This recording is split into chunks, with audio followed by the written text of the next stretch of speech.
stage with me from Toyfu, Mr. Matt Marshall.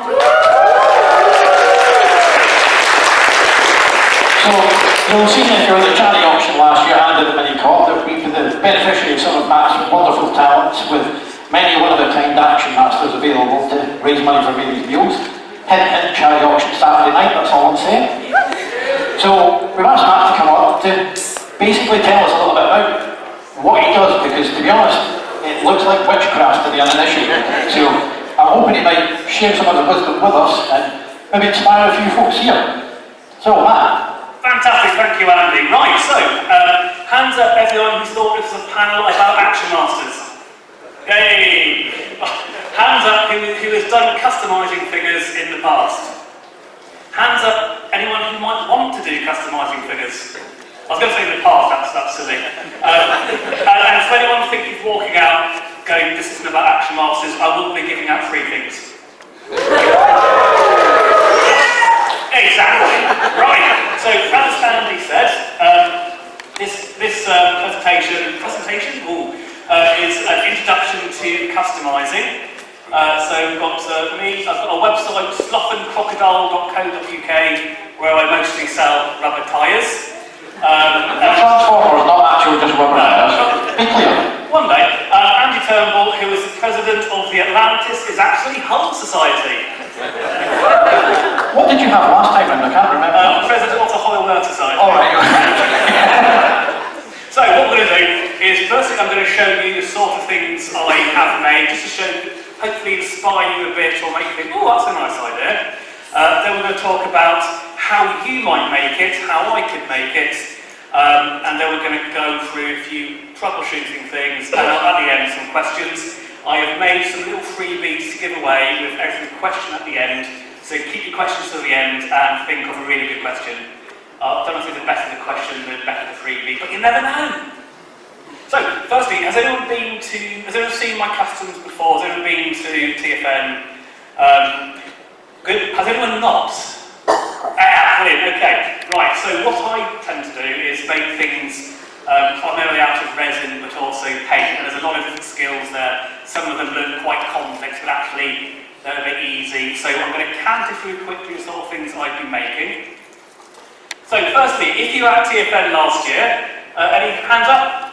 Yes! So we had the unused Action Master designs. So these were the unproduced colour schemes in this row and this row. This was the original one, and here are some prototypes I made up. And I was asked by the TFN team to paint up these prototypes, and then we sold them in the charity auction and also at Toy Food to raise money for the charity Mary's Meals. Now, to be clear, I asked Matt, can you do me a couple?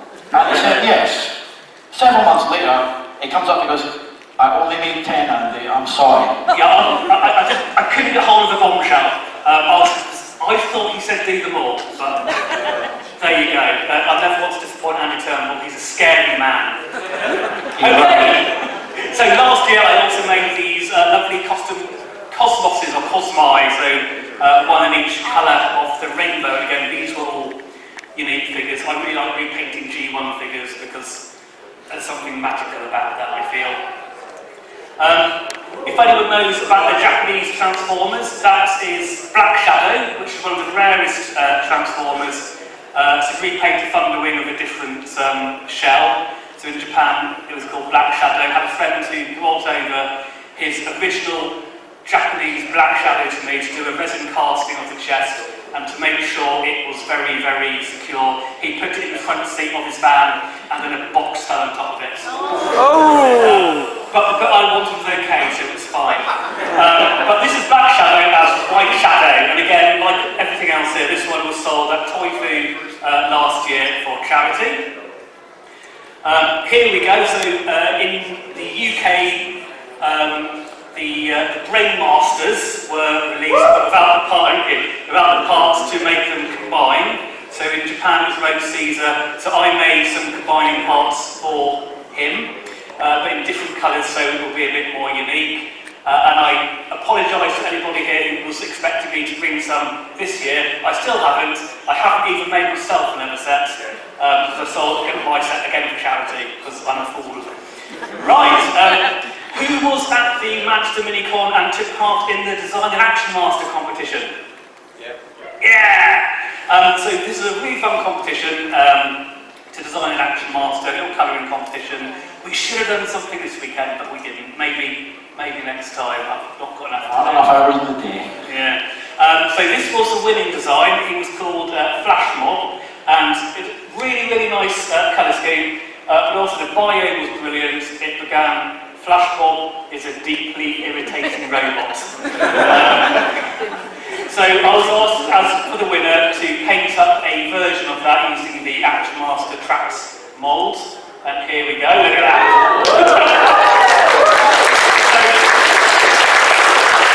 I hope you're not getting animation of it bouncing. There's one for the winner of the colouring competition, and one is being auctioned on Saturday night in the charity auction. So if you want to own that, you can. Now, a slight hint, there may be one of the other designs available. Yes. That's all I'll say. It could be a special bonus move. Right, so if anyone is at TFM this year, I hope that most people here are, on the toy food stand you will see some of my other work. This is a selection of power glides in different colours. I do like doing pink and white Hello Kitty style, but all the colours of the rainbow. So again, these are all unique figures, because I do like doing G1 in different colours. Yeah, so I surprised 6.0 with this on the Manchester, if anyone who knows 6.0. This is Kill Switch, which was an unreleased colour scheme for Quick Switch. I was going to bring several to TFN, but I actually bought a house instead. So only selfish though. And you can apologise to the audience for that now? I'm sorry audience, I don't know what I'm thinking. But I have a lot of them in parts. I'm going to make 6 ever, but I have brought one along which will be gone via a charity raffle at the TMUK stall on Sunday. So you have a chance to win that and give money to charity. I've made some diachrome there. Again, these will be the toy food store. These are absolutely tiny, you can see a little ruler there, and they're also magnetic, so they've got neodymium magnets on the feet. Basically, don't put them next to your credit card. Yeah. I'll say, folks. I had them all in a big pile and I put them on top of my phone, so that was a mistake. But you can see how powerful they are yourself. We've a little diachrome man in weird colours to sit inside you Optimus Prime. There's a raffle on the Sunday, which I've done some more custom mini bots. These ones, can anyone guess what they are? What they're based on? No? Well, the sea spray is Captain Birdseye. The beach comber is the Green Giant. The wall path is Aunt Bessie. And a friend told me to do that because the turret could be the rolling pin. And the paraglide is a pepperami, and it's a pepperami literally all top. In a sausage and a little costume.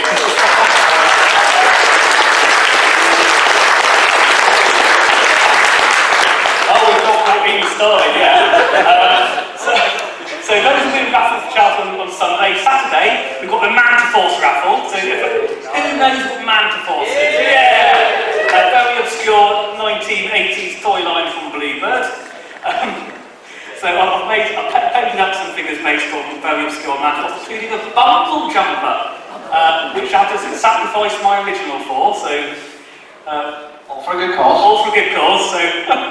So we've got the Bob Rocket, the Zip Gun, the Bat, the Gun Dog, the Red Venom, and the Manta Ship. So you'll see those in person tomorrow at the TMUK stand. That's them in their out modes there. Give them little rub signs as well. I wanted to talk about the Bob Rocket. So Manta Force, when I was little, every year, every birthday, I get a Manta Force toy. There's a Manta Ship, brilliant, the Red Venom, the Black Barracuda, and I love getting Manta Force. It's my big present. They're big ships, little men. And then one year, one dark day of my childhood, my mum said I wasn't allowed the newest manned force ship because it was called the bog rocket. And my mum said I'm not allowed flying toilets. But the bog rocket was vile stinkord's domain. So I've made it into a paraglide. What I want to show you in terms of customising is how you can change the form of a familiar figure.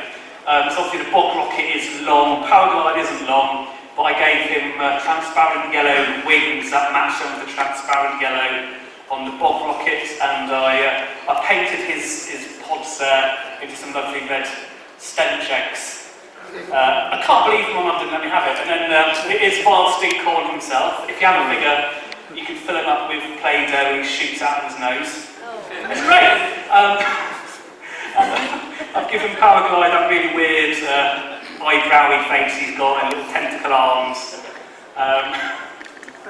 But to me, so when you're doing custom, any figure at all, the important thing is the difference a colour scheme or small tweaks can make. And that's part of the inspiration. It's not just about flipping colours, it's about, here's a base figure, what can you do with it? So, who knows what G1 Cosmos looks like? Who doesn't? This might not work for you. So, here is a Cosmos. Here is a Cosmos that is transparent. What else can we do with Cosmos? And I'll show you how to do this in a second. Here is a Cosmos.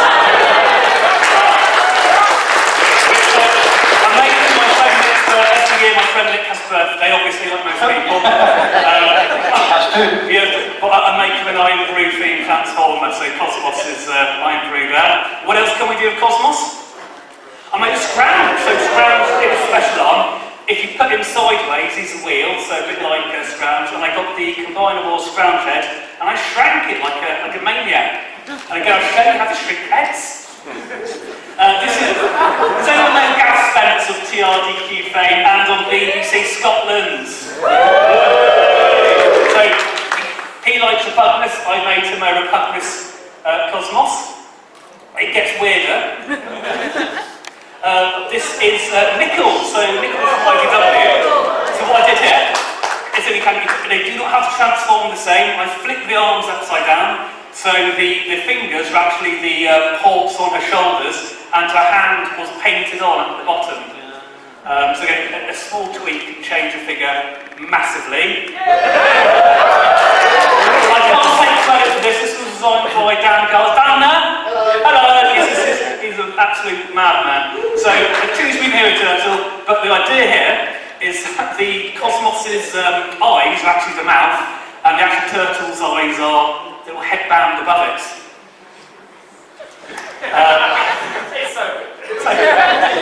And finally we get to my masterwork in red comic sand. So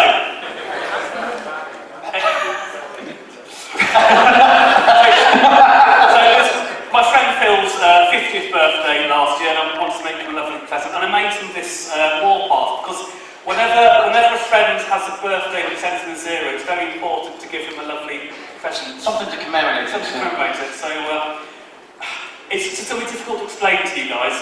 I'll take it from here first. So our friend Phil has medical issues. Phil has some medical issues, which is why it's a tank barrel in the chest. It's not so weird. So we generally have a weekly Zoom call, and he will go off the call on picture, but stay on audio while he has a healing and restorative bath. So this is Phil Ayres in the bath. And the head, can anyone guess what the head is? Now, it's from animals to bias, it's technically still a transformer. A friend from Toy Food, who will remain nameless, wanted human hands on there, but it just looked too creepy. Not doing human hands. Right, here we go. So that is the sort of things we can do with customs. How would you go about making them? Before you do anything, the important thing is safety. You go on YouTube, you watch a few people do it. They're not wearing safety equipment. Do not be like these people. So Andy's going to put some stuff on to show us. The first thing is very important, goggles. This may look silly, well done Andy. Don't wear goggles, you can hurt yourself. But Midlands Eye Centre is just down the road, as I found out once when I tried to do some resin casting without goggles on. and had a very painful day there, but I'm okay, I can see things now, it's great. Face mask, so breathing is very important too. Andy had lots of complaints last year about the face mask, so he's going to be putting his on again. I'm reliably informed it was cleaned. It was cleaned, yes. Just don't breathe. Come on, Andy, faster. There you go. Don't breathe. It's not cleaned. I've just moved out, it's fine. And gloves. So the two types of gloves are these sort of gloves here. Your doctor special? If you buy like packets of resin, you might get these gloves. Do not use these gloves because they will not protect you. They'll protect you from paint and silicone, but not resin. So you'd want to wear the surgical nitrile gloves, which Andy's going to put on in a menacing way. There we go. You can only put these on in a menacing way. It's true. So while Andy struggles with that, I'm going to show you how to make a mould. So lots of my customs are made of resin. When you do stuff with resin, you need a mould. I mean, you can actually just use an ice cube tray, for example. Silicone ice cube tray, fill it with resin, you've got something fun, but then you can never make ice cubes again. Last time I went through great clinical detail silicone, I thought that's probably a bit boring. Here's what I use. It's you'll see it on Amazon. It looks a bit scary. It's a 2 parts resin, silicone, which you mix the yellow and the white together. It is bad for you. How bad? Well, the other type will destroy your organs. It says on the sticker, this type won't destroy your organs, but you'll have a good go at it. I would usually use that to make a 2-piece mould. So a mould will look, for example, like this. And you can just like pull it in half. I make mine with a bit more grip to them. Other people do not do that, but I think my things are better, so there you go. But it also reacts badly with some materials, so if you like varnish stuff with some sorts of paint, it will turn into goo. Just goo or goo with fumes? Yes. Okay. That's not an answer. Right, so the next time of it is a vacuum chamber, so you mix your... I was originally going to mix some silicone on stage, but because I can't bring silicone, I was going to mix a cup of yoghurt and custard and then pour it over marshmallow. Then I thought, no one wants to see that. But if you do want to see that, I'll be behind the toy food store all weekend. And I do have some custard and yoghurt there and a marshmallow if not been eaten. So if you're quite late, come along, ask me about my custard. Right, so you mix your silicone up, it's all mixed, it's lovely. Then you've got to degas it, which sounds exciting. So you need a vacuum chamber, which looks like this. Luckily it's only small, because otherwise if you go inside it, you will die. So you need one of these, you need a vacuum pump, and what it does, it just pulls all the air out of it, and makes the silicone bubble up like the mood goo from Ghostbusters 2. Which was the best Ghostbusters film, do not Anthony. Thank you, I've got a good audience here. Right, so making a mould. So here's Beachcomber, who I've ripped apart. So what you tend to do, you take the thing apart, you clean it off, make sure there's no oils or anything, just a bit of washing up liquid will do that. I use cups, I put them in the bottom of a cup, very generously spaced. So the mistake most people use while making a mould is trying to cram everything in. It just means there's a lot of things that won't work, the mould might deform. I tend to do 1 or 2 parts per mould. So we're making a mould, so here's what it will look like. You get a big yellow block out with the part buried inside it. You'll need to vent it, which is what these cocktail sticks are. I will glue cocktail sticks to it, or use a glue gun if it's something I don't want to damage or something that's not mine. And venting just means every single high point needs some vent, because otherwise the resin will get stuck on. Then you need to use a separating medium. The best separating medium is something everyone will have at home. It's white spirit and Vaseline. If you mix that up, it's better than anything you can buy in the shops, and it actually works. So when we make the second half, I put it in a cup of glue, gun it down to a bit of cardboard, and then I fill it up with silicone. Very important. You must use dinosaur cups. It will not work if you use anything else. So you've got a mould, you've made a mould, it's lovely. What do you do? Then you've got to cast it in resin. So there are 3 types of resin.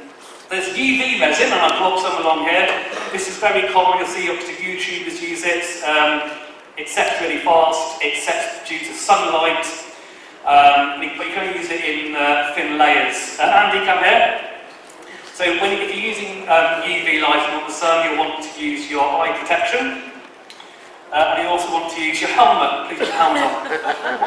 Yeah, put your helmet on. Put your helmet on. Put your helmet on. It's not a helmet! So I use a nail girl's professional nail equipment to cure my resin.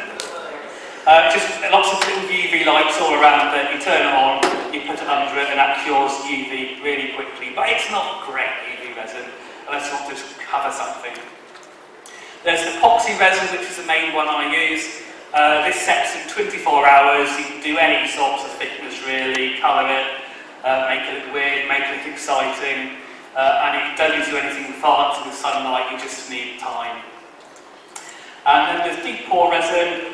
This is stuff if you want to make a table or fill a bucket with resin if you're feeling classy. This sets in 48 hours and it does it in really, really thick layers. Isn't it? Right, when you're casting resin, you need one of these things, which is a pressure pot. You don't have to, but I'll show you in a minute why you would want to. You heat your resin, you colour it, you spend about 30 minutes sticking in a mould, and you put it in a pressure pot for at least 24 hours. And some people online will tell you to build your own pressure pots. But because it's a big metal box that you fill it with air at several atmosphere pressures, do not make your own, you will die. I've seen some of the ones people make, it looks very scary. Right, so what I've done here, I've cast an Optus Prime head. Here is an Optus Prime head cast with no pressure pots. I've brought the head along with me, again behind the toy food table. Say, Matt, can I see Optus Prime's head? And I'll show it to you. So with no pressure pot, it looks okay, but there's lots and lots of bubbles at the extremities. Where air's just got caught into it. You stick it in the pressure pot, it looks perfect. So that's what most people casting resin don't do, but you don't need one, it's nice to have. Right, so what happens if you don't degas, if you've got an arm really cheap, that vacuum chamber, not going to degas my resin. It's very hard to see here, but there's lots of little bubbles like he's got a disease, where what happens is the resin's just punched through the mould and all the little air bubbles in the mould. And then someone said to me, Matt, you don't actually need a pressure pot at all. That's just big pressure pot talking. You just need to do it in a vacuum chamber. And I thought, am I living a lie? Hands up if you thought I was living a lie. Yeah, no. That is G2 Optus Prime after his 40 actors. Good reference. Good reference, yes. Right, how many time, Andy? Yeah, right. How to make heads small or bigger. So again, make it custom. People say, oh Matt, did you 3D print that head? No, I do not. So, there's a lot you can do just yourself at home. So here is a normal Optus Prime head. If you make the moulds with half white spirit mixed into it, so over about 2 weeks the mould will slowly shrink down and you'll have a smaller head. So it's about 15% smaller, but then you do it again, and again, and again, and again, and you get a tiny little Optus Prime head. But what if you want a giant Optus Prime head for your desk or to scare your neighbours? You get a mould, you put it in white spirit, it absorbs the white spirit is magical, it's also poisonous, but it's magical. And the mould grows really big, and there you get that. The only problem here is because it expands, it needs a bit of sanding and work. But yes, you can get a bigger Optus Prime, not just Optus Prime, anything. So finishes. How do you colour resin? So there's different ways you can do it. There's opaque pigments, which gives a very flat colour, which I think looks a bit cheap. Now, here is my secret. The other way to colour it is with mica powder. If you mix an opaque pigment with a bit of mica, it looks, what I feel, a lot like plastic, because it's a solid colour with a little bit of sparkle in it. If you use just mica powder, it looks very sparkly. And if you brush your moulds with mica, it looks extremely sparkly. But Fabulous. it is fabulous, exactly. Right, you can also cast it in clear. That's a brilliant picture, look at that. I bet you're glad you came here today. Oh, you didn't even get the custard and yoghurt. You can make it clear. If you varnish it, it gets even clearer. I don't even know why I took this picture. Maybe I didn't. Or you can use alcohol inks, and alcohol inks basically make stuff clear but see-through and it tints it. The only difficulty here is you don't put it in direct sunlight because it is ink. Right, here is a new exciting bit, die cast construction. It's lost art. I've also been doing some metal casting. I've always wanted to do that. It's the sort of thing you think, do I need a giant forge in my garden? No, you do not. You just need to be a bit brave with your kitchen. So how much is the insurance in your house right now? Well, so all you need is this. This is called a solder pot. It's about 30 quid off Amazon. And with that, you can melt pewter. So pewter's got a very low melting temperature. This is a bar of pewter. It would have been bigger if I melted it. Andy, do you want to wave it around? Yeah, whoa. And you need to make your moulds out of heat-resistant silicone. So, for example, here is a mould for a little shockwave. Heat-resistant silicone is really strong and it's also a bit nasty.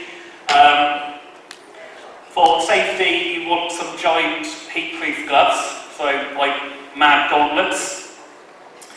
And you've also got some absolutely menacing clippers, and you just clip the mould together, and then with a little ladle, once you've heated it, you just pour the pewter into the mould and all over your nice new purchased kitchen worktop.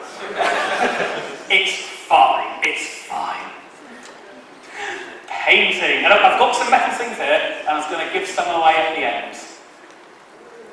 There you go, yeah. So painting, what is paint? We'll never know.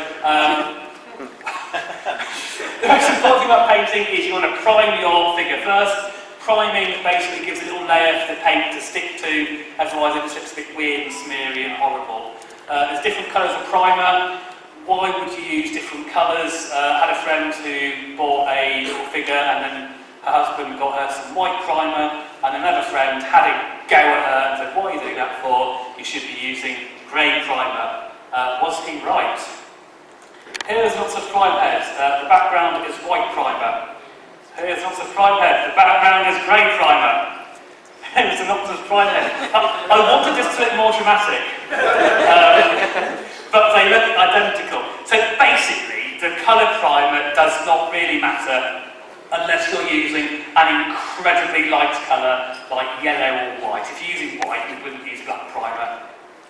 But otherwise you're fine, it's fine. You can do whatever you like, use any colour primer.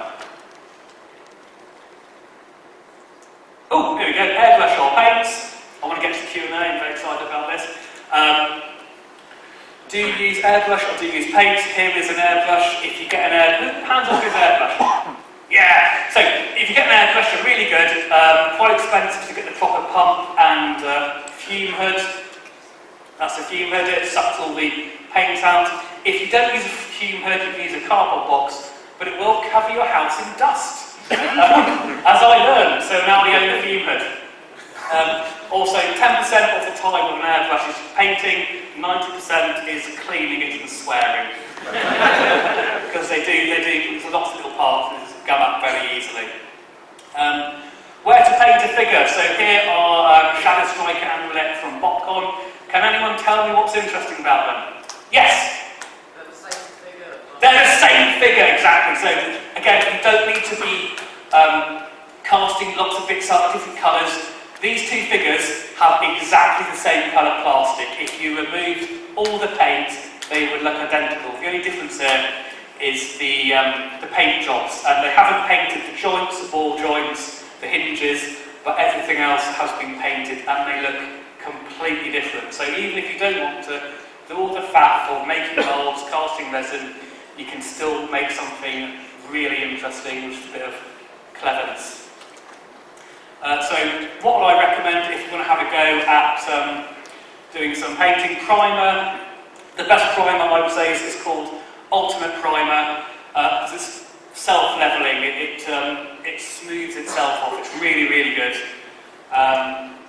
Paint-wise, I use either Vallejo Mecca, and I've got a tiny little bottle here. There's an airbrush paint, but you can do it by hand. Or if I am doing some like tiny details, I've used Citadel, which is for mostly Warhammer figures, which is a lot thicker, but it covers a tiny amount very easily. So like for eyes, I would use Citadel paints, for example. And varnish, you always want to varnish at the end. My partner's an artist and she never wants to varnish her paintings. I'm like, no, I'm going to varnish them. Because it just really, really makes it pop a bit. There's two types you can use. I like to use a Vallejo Mecca varnished gloss, which is an airbrush varnish. I always do it by hand because airbrush and varnish is nasty. Or you can use clear coat, which is really good, but it can melt your paint. And really, really quickly, some other tools you might use. So instead of paintbrush, I use silicone brushes. These are for nail art, so they've got like nice sparkly things in them. What it means is you don't get any brush marks in your work. Instead of masking tape, I use Tamiya tape, which you can get in Hobbycraft, and it's really good, really sticky, and you get absolutely razor sharp edges, and it makes a huge difference. And also, instead of paint brushes, I will whittle down a cocktail stick, and there's many a good evenings at home I'm just whittling a cocktail stick. What's the time, man? We haven't got. Come on. I've got plenty of time. Why am I rushing? It's awful. Right, I'll slow down. Right. Troubleshooting. Right, so here are some exciting questions for you, and they've all got animated transitions. Right, so you've got a problem with a part. It moves too much, so maybe it's a floppy ball joint, a floppy leg. Does anyone know what you do? Duct tape. Duct tape. You get some nail polish and then put it on the inside. Yes, so there's lots of different ways. Originally, what I would do is I'll put a bit of super glue on it, let it dry, and then pop the part back on because it gives a bit of grip to it. But then one of my friends said, "Mum, I tried that and now it won't move." And I just... So what I do now is I will use varnish. So if you just drop a bit of acrylic varnish into the joints and work it in, it makes the joint a lot stiffer, but at the same time it won't permanently destroy it if something goes wrong. So it's a bit of a nicer way to stiffen the joint. Here is the alternate problem. It can't move, and here is Grimlock with Nucleon magic. I don't know. So what do you do if it can't move? Pardon? I don't. Heat up. Heat it up. That's a different. That's a new problem. That's something very different. Right. You could. Use warm hot water because it doesn't. Warm hot water. Is that? And then bring cold water when you finish to. Yes, you can use hot water. As many times as I've boiled the transformer. Hands at the back. Silicone grease. Silicone grease, yes. Right. So this is the secret. So this, again, you probably have some at home. This is no. This is silicone lubricant. This is used for coffee machines. So I used to get food safe silicone lubricant, a tiny little bit added to the joint. Will completely free it up, and it will make it even the oldest, stiffest figure feel like it's brand new. It's really, really satisfying to do that to a figure. Here is a problem. It's Megatron here. He's got cosmic rust. So what is the answer to cosmic rust, anyone?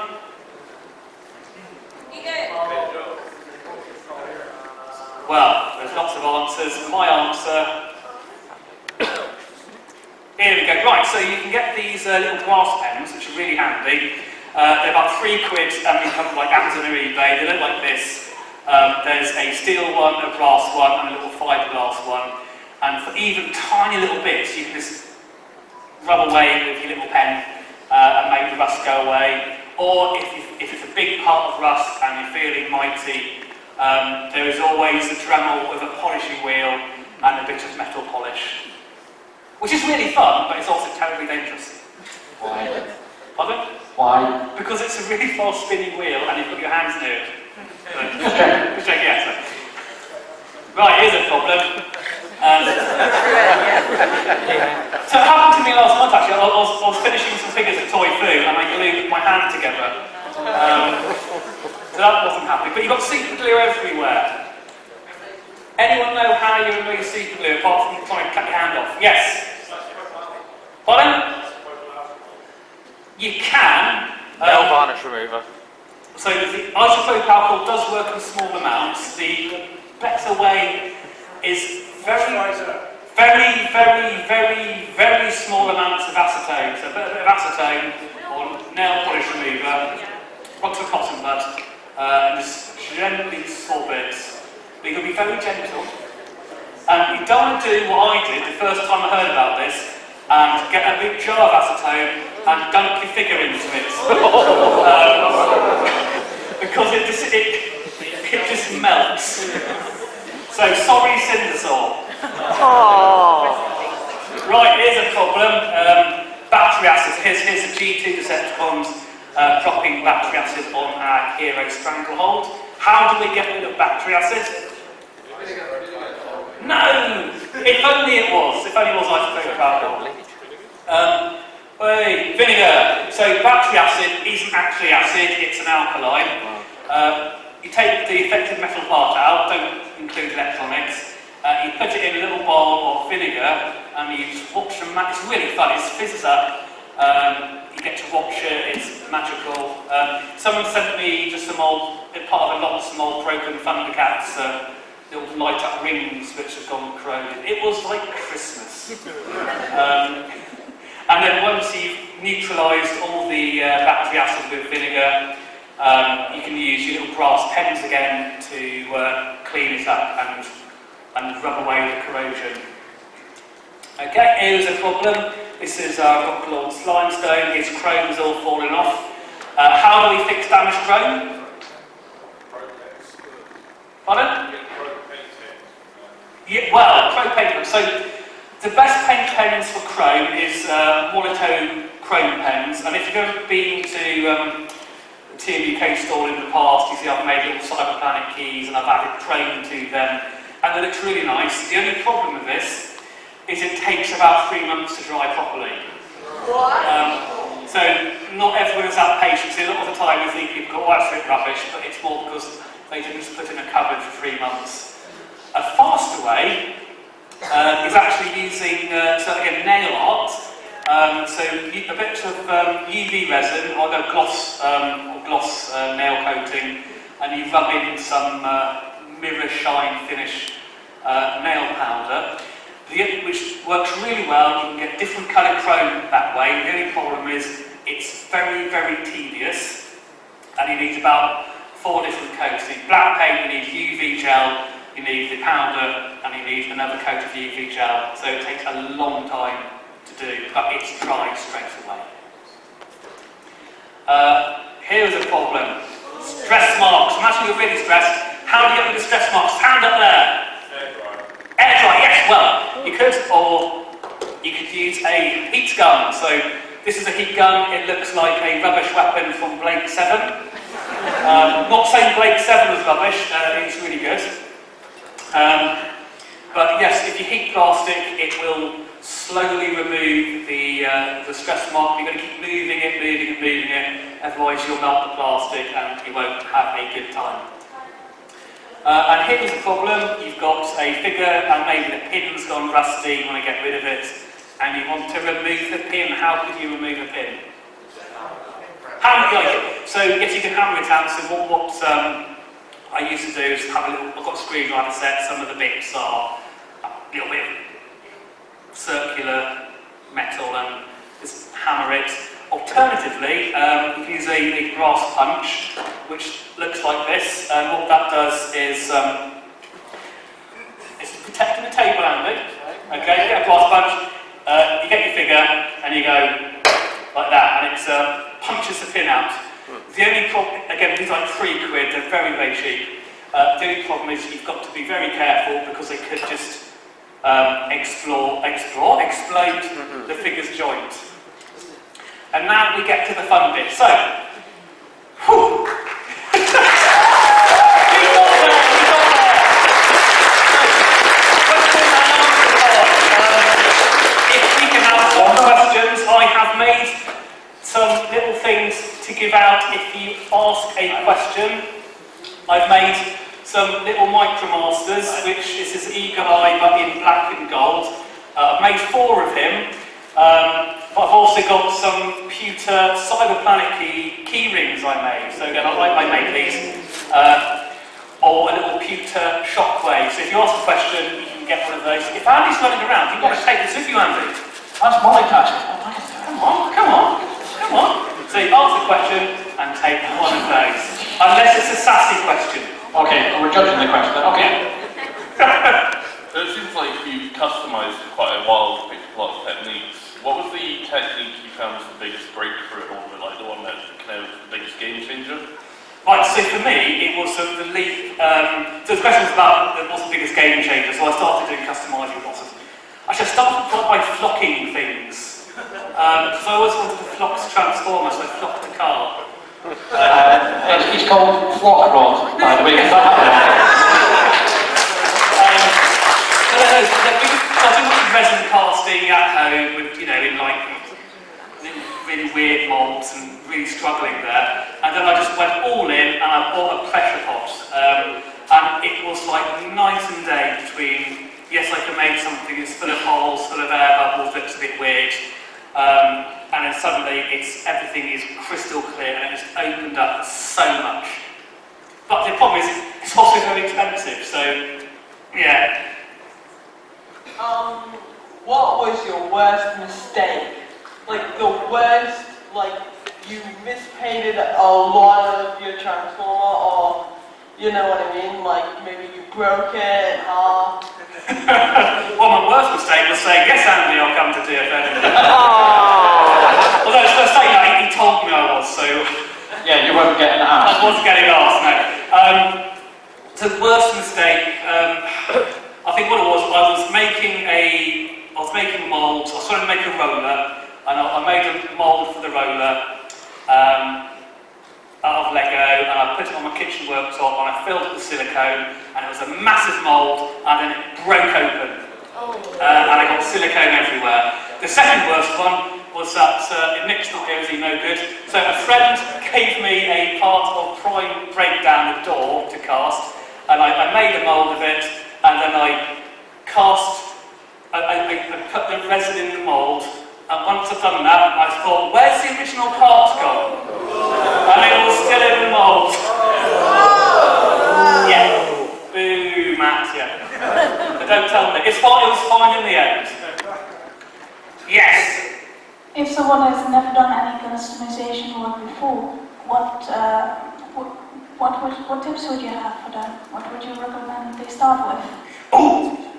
Right, so I've got something for the end of that. So basically, the question was, if you haven't done it before, what would you start with?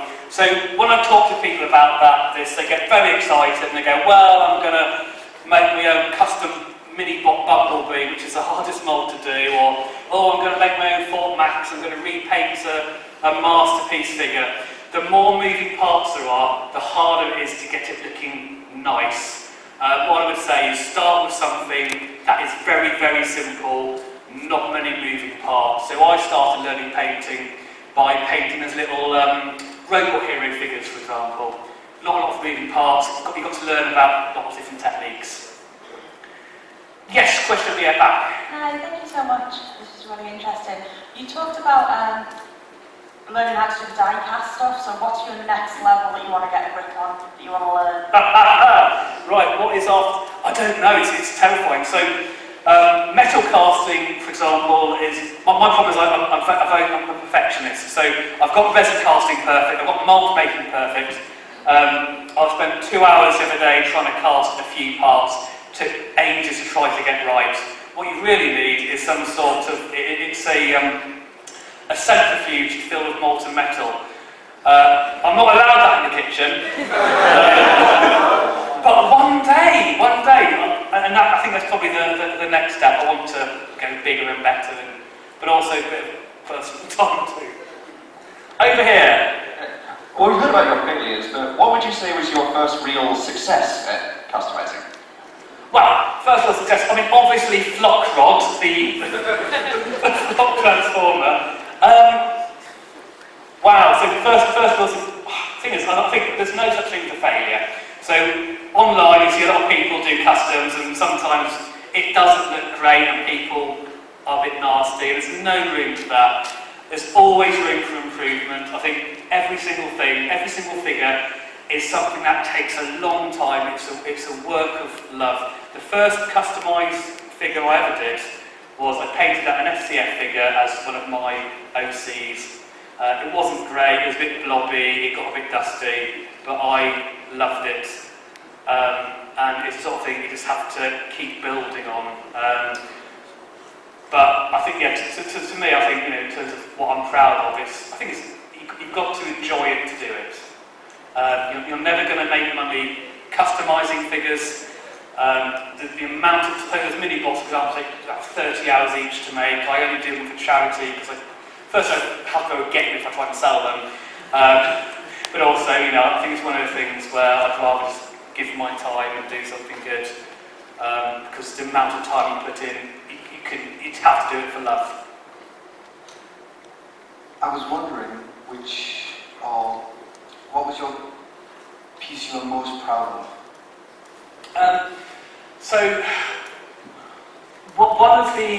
Actually last year, I think it was the White Shadow, which was black shadow in white, and everyone said I was absolutely crazy to do that because it was an entire ultra pretender, entirely cast in resin, pins, everything. But also Kill Switch, which was the quick switch recolor, which has springs and all sorts, and it's building up. But to me, I think there's always another thing I can be doing. Have you ever tried making a house after Kilmasters? Also? Have you ever tried making a house after Kilmasters? Out of Kilmasters, you said you couldn't make one because you had to buy a house. Oh, sorry. I've never tried building a house, no. Saying that, I've gone down a bit of a rabbit hole, and I recently got a Junker Fortress Maximus, and I keep looking at it and going, ooh, could I? But I think with a lot of this, there's a maximum size stuff can be, but you can stick metal supports through it. Can I build one maybe, I've been looking at sheds recently, that's how you know you're getting old. Great talk. The question I've got is, do you have a nemesis figure that you've tried more than once and haven't quite managed to do? Oh, a nemesis figure. So at the moment, one thing I wanted to bring to TFN as part of my Man to Force mini bots range was a wheelie. I really wanted a wheelie with a weird glow-in-the-dark face. When you disassemble mini bots, it's very interesting because you can tell what the designers are doing. Wheelie is different to all of them. He's got some very, very odd design choices, and I'm still not quite sure how I would disassemble and then build a new wheelie, because some of the internals are interesting. So he's been living on my desk in parts for quite some time, but I will do him. I will do a wheelie. Next year, there'll be wheelies all the way down. This may be quite an out-of-context question, but do you have a recommendation for paint specifically for PVC mini airplane kind of thing builds? I've been doing that recently, and I've been looking around for specifically PVC. Okay, so I think a lot of paints, I would tend to use acrylic paints. Acrylic paints do not react with things. So a lot of people use enamel paint. Don't spray enamel paint, you will die without like proper headgear. I would always say acrylic paints are very good. The Ultimate Primer line, you can sand it, it lays on level. It's the best one I have found, and I did try a lot of different primers, and I think once you've cracked the primer, that's it. That's probably what I'd say. Well done so far. Where is Flock Rod now, and can anyone see pictures of it? So it's actually, there were lots of flock rods because I made it for several of my friends for Christmas, and I made a little box for him, and I made everyone open at the same time, and then they all got to see the glory of flock rod at once. I might have a picture on my Instagram, which is Instagram Rocklords Rock. But I might not, I don't know. He's currently living imprisoned in a glass cabinet because he's so precious to me. Hi, I've got to say that Tells figure you did was very cool. I very much appreciate it. I was the one who got it. How many pulls do you get from a mould? You mentioned you do 6, like you've got 6 of the quick pulls. Yeah, right. So moulds do not last forever. So here is a mould of so this mould is actually part of a Motormaster launcher. So the Scramble City Leaders, which I've actually got a few here to show people at some point, originally came with launcher mechanisms. So Motormaster could actually fire a car. Silverbolt could fire a plane, and they stripped them out of the Western releases. But I've made my own launchers, which again on my XC slop shop, slopandcrocodile.co.uk there. Okay. But anyway, so the problem is pulling stuff out of the mould, every time you pull it out, it damages it. So the yellow here turns white, for example. And then after about, usually around 10 goes, the mould crumbles. However, so the more you pull out, the more like the stuff looks a bit jaggedy and not great.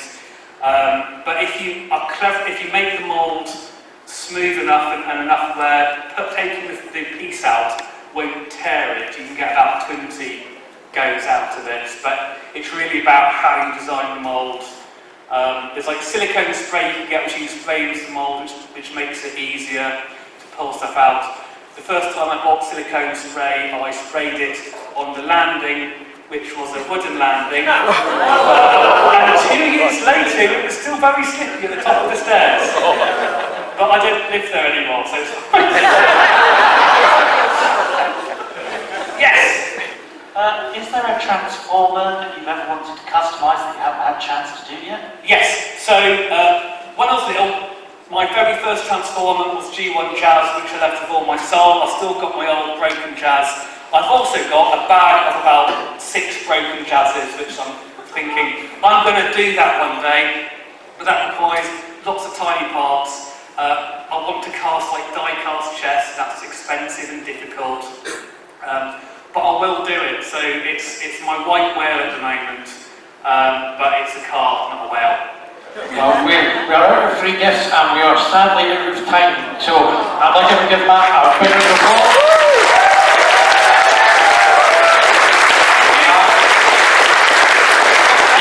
And folks, you can test for it all weekend at the Toy Food table through the Trader Hall, where we'll be happy to answer any of your questions, provided you buy something from the Toy Food table to raise money for Bailey's Meals. Yeah. Oh, Andy.